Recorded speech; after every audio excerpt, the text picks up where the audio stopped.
All right, we're going to continue with polar coordinates this week.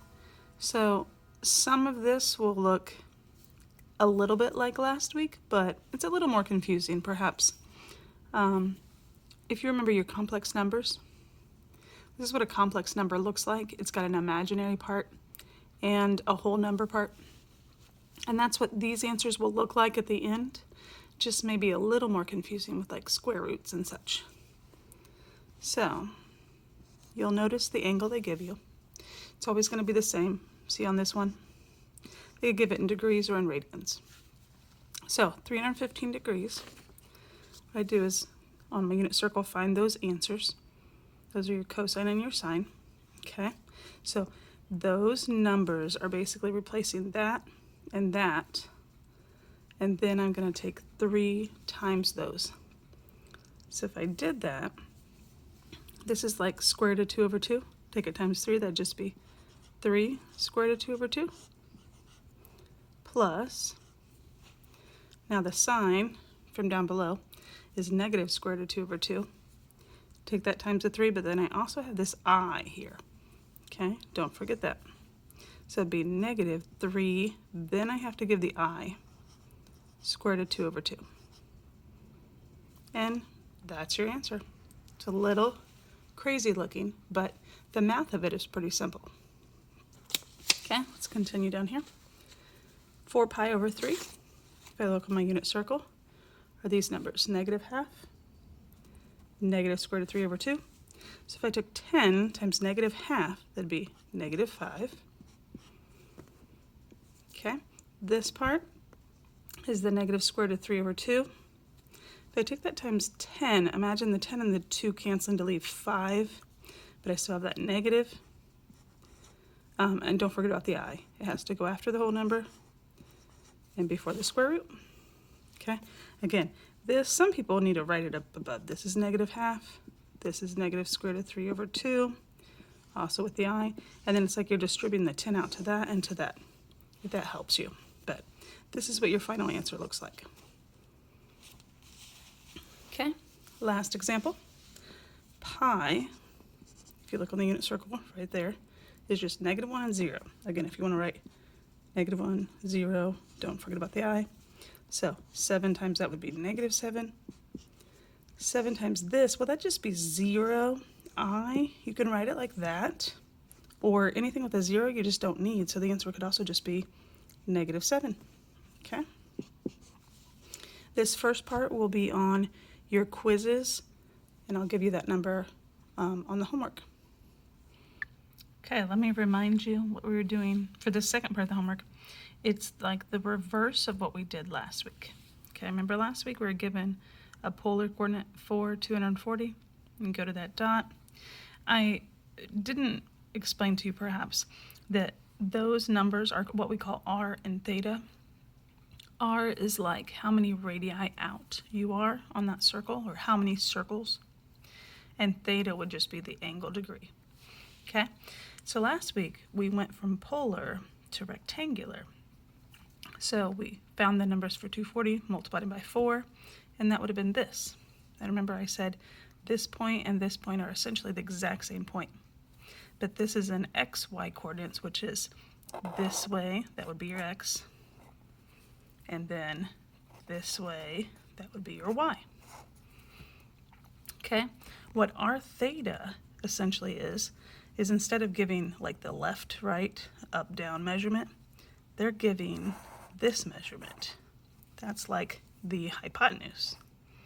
And then theta would be the angle all the way around to there. Okay? Again, sorry, that's kind of messy, but that shows you x and y. R is the hypotenuse, and theta goes around to the angle. This week, we're going to go the other way. Okay, I cleaned those up a little bit. Anyways, what I was saying is this week we'll go the other way. They'll give you numbers like this, which are your x and your y, okay? And you'll have to give this, your r and your theta, okay? But again, if you just think of it like this, it's going to use your right triangles. And if you have x and y, we'll use Pythagorean theorem to find the r. And then the angle we'll have to get around to that using the x and the y. We're going to use one of our inverse trig functions. Okay, these first couple, even though those aren't polar coordinates, they're your rectangular coordinates, they are actually very easy to show on the polar graph. So if you think of 0, -4, imagine just normal graph paper over the top of this. That would mean don't go left or right, just go down 4, which is that dot. Same thing over here. Anytime there's a 0 in one of them, this is going to be one of your easier graphs. 5, 0 would just mean go right 5, and then don't go up or down. Okay, so you can see what the polar coordinate would be for each of these. Like this one is your 0 line, or your 360 line, or 2 pi even, and it's 5 out on that. So that would be 5, we could call it 5 2 pi. We could call it 5 0 degrees or 360 degrees. Okay, so watch out because I can name them either way, like with pi radians or degrees. And I also could have given 360 here. All of those would be correct answers. And some of these, like the easier ones, those are also going to be on your quizzes today for homework. So this one, it goes 4 out on this line, which is your 270 degrees.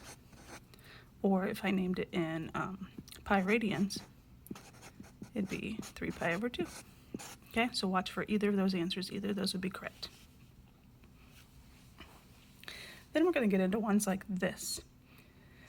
-3, 3 would mean go left 3 and up 3. So somewhere up here. Okay. Now, this one I'm going to actually switch over and show it to you on a regular board instead of a polar graph. So let's pause here a second. Okay, let me explain what I drew. -3, 3, I just thought go left 3, up 3, put a dot, and then you have to draw a line out from the origin and then label, you know, this is your x and y. So I went left 3, up 3, okay? Don't worry about putting the negatives in. That just tells you where you end up, like that you go left, but I don't need to make a negative here. Okay, now remember, those are your rectangular coordinates, x and y. You're trying to put it into polar coordinates, r and theta. So the work for this is going to be kind of like two separate things. One to find the r, one to find the theta, but when you're all done, make sure you give me that answer like that. Okay, so r is really just the hypotenuse. Okay, so the math of that is pretty easy. R squared would be 3 squared plus 3 squared here. And that's just 9 and 9, which is 18. But then I got a square root 18, which doesn't square root nicely. So, you know how we normally break it down. 9 and 2, I can square root 9. So r would be 3 square root 2. Now, let me pause a second to point out, when those numbers are the same, that's like on your unit circle, where you have square root of 2 over 2, square root of 2 over 2. That's the only time when cosine and sine are the same. Okay? Now, even though that doesn't have a square root in it, anytime you see these are the same, like one or both of them could be negative, but still they're the same number, that's going to end up at your 45. And that's something you'll know before even getting started. Hopefully after these notes that makes sense. So again, anytime the number's the same, I'm going to end up at one of the 45s. Also, let me remind you about your special right triangles. When they're the 45 degrees, remember, x and x, those are the same. And so then your hypotenuse would be x squared of 2. And look at what we had. These were both 3's. And our r turned out to be 3 squared of 2. Okay? And in a little bit, we'll do one with a 30, 60, 90. Okay, so there's your r. You got that part. Now we have to find theta. So what you're really going to do is to first just find the angle that's inside of that triangle. Okay? This would be the opposite. This would be the adjacent. That's tangent. So x would equal inverse tangent. And it'd be 3 over 3. If you do that on your calculator, you would get 45 degrees. Okay, but it's 45 degrees into this quadrant. You could look at your unit circle to help you with that. Or you could think, okay, to get across to this hypotenuse, that's what we call theta, that would be basically the 180 degrees, but backtrack 45, which would be 135.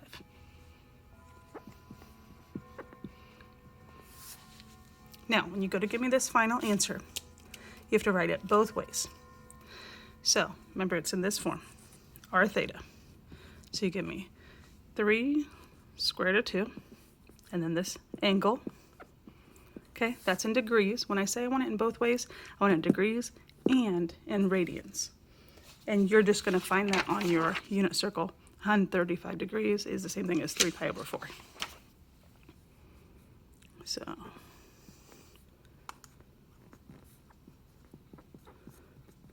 those are your two answers that I want to see.